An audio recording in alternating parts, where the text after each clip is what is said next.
ئیشەکرد کردیا شکست بووە لە وڵاتەی لەو 26 ساڵی یەک دەست لە دیبەیتێکدا لە قەزای چەمچەماو کە تۆڕی لیدەر بۆ نووسەر مەسعود عەبدولخالق و پەرلەمانتەر ئەبوبەکر هەڵەدمی سازی کردبوو پرسی ڕێفرەندۆم لە کوردستان ڕوونکرایەوە. خۆی جددی بوون بە قسە نابی لە ڕاستدا مستەلزەماتی پێویستە ئەگەر ببینین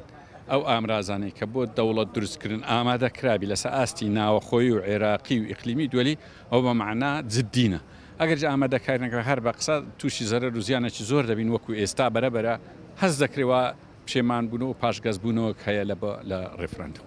زۆر مەترسیدارە جێناکۆکەکان بخەینە بەر مجازەفەی ڕێفراندۆمە کە دیڕاسە نەکراوە زۆر مەترسیم لێ هەیەکای نیوەی یانە بەشێکی گرنج لە دەستمان بڕوە و بەبێ ئەوەی سوودێکی بووە باشترین هەڵ ئەوەیە کە یەکەم جار ناوچە دابڕێنراوەکان بچێرنەوە ئینجا بیر لە ڕێفراندۆم و دەوڵەتی کوردستانی بکەینەوە تاوەکو ئێستا ئێمە لە